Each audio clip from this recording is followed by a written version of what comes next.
that? She's ignoring me. And do you know why?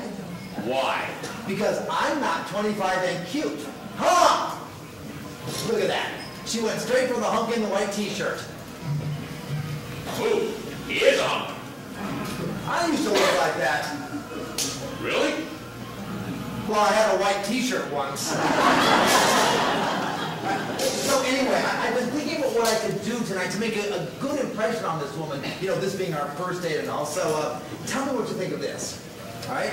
I start out by saying, you know, I read something the other day that touched me deeply. And then I lay this on her. Oh, that were possible after long grief and pain to find the arms of my true love round me once again. What the hell was that?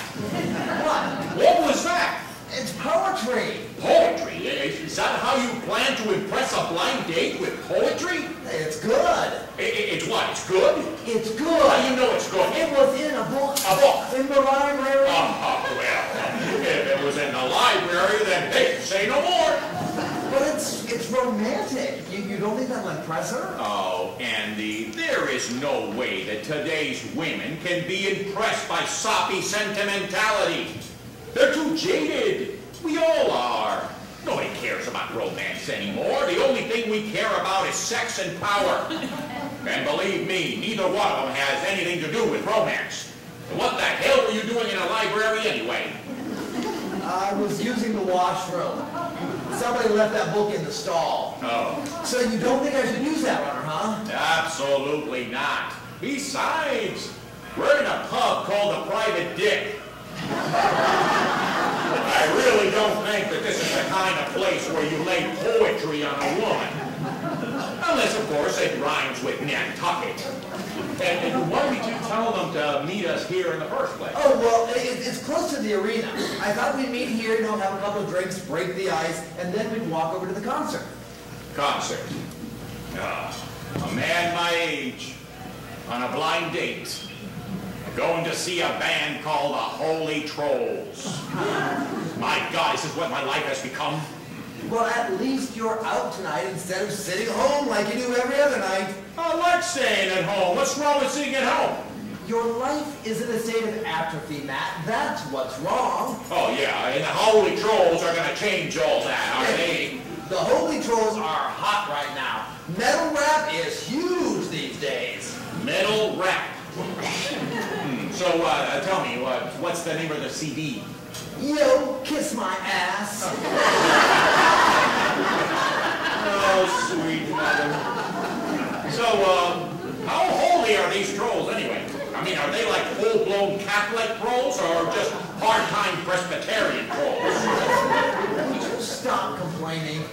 I got these tickets for free, and by God, I am going to use them. Yeah, so that's why we're going. The fact that it's the Holy Trolls has nothing to do with it. That is not true. The trolls are hot right now. I mean, God, you are really out of the loop, my friend. Way out of the loop. Oh, yeah, and I'm glad to be out. You give me Pink Floyd any day. Now, Dark Side of the Moon, now that was an album. Look, by taking these women to see the trolls, we're showing them that we have not let time pass us by. That even at our age, we're still on the cutting edge of life. I don't want to be on the cutting edge of life. I want to be in the smooth middle part where I can't hurt myself. Now that is the difference between you and me. I want to experience life at its most raw. I want to cast off the shackles that bind us to the humdrum of this workaday society. I want to burst the boredom like a 2-cent balloon and be like our primitive ancestors, exploring new horizons, armed with nothing more than a sharpened stick. Ow! What's the matter? Oh, my pager went off. Oh, I have to call the office. Well, be careful. Don't put your eye out with that sharpened stick. Hello, Karen. Karen, yeah, it's me. It's Andy. Well, Karen. Oh wait, they canceled the contract. They're going with what? Hello, Karen. Oh, God. This stupid cell phone's always cutting out on me. I bet I've lost $15,000 worth of sales because of this piece of crap. So why don't you get yourself a new one? Yeah, right. Do you know how much these things cost? Jeez, where are they? I told them to meet us at 6:30, and where is that waitress? Man, I could use a drink. I should have told you no when you first asked me. I should have just said no. You had to come along. She told me she wanted to bring a girlfriend along because she was nervous about meeting a guy, through the personals. So you are here to keep the girlfriend occupied. I don't need my attention divided. I need to focus. But the girlfriend knows that I'm along because she's along, right? Yeah. Good, because I don't want her to think that I'm some kind of a loser who has to meet women through the personal ads. Not that everybody that uses the personal ads is a loser. Look, I am not proud of having to get a date this way. But by God, I am not going to try to pick up some woman in a bar.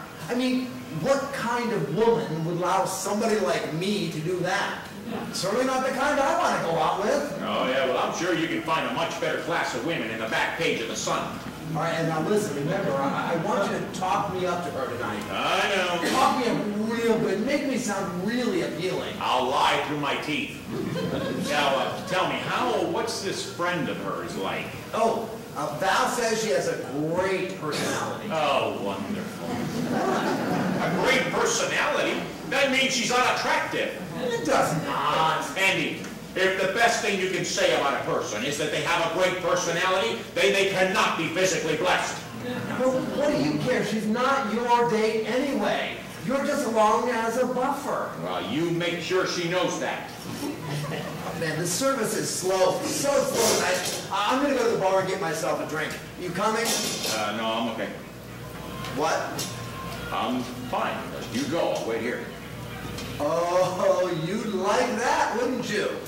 What? Oh, you'd like me to go off and leave you alone to make the women that made a good first impression. What are you talking about? You don't know what I'm talking about. I leave, they show up. You look like the good guy because you waited while I was more worried about getting myself a drink. But you are so worried about getting yourself a drink. And you're more worried about making a good first impression. I don't even want to be here! Just come on. Right. Oh, wait. Two women just walked in. Is that them? No, that's not them. How do you know? Because I asked her to be carrying a red rose, and I said she'd know me by my boutonniere. Oh,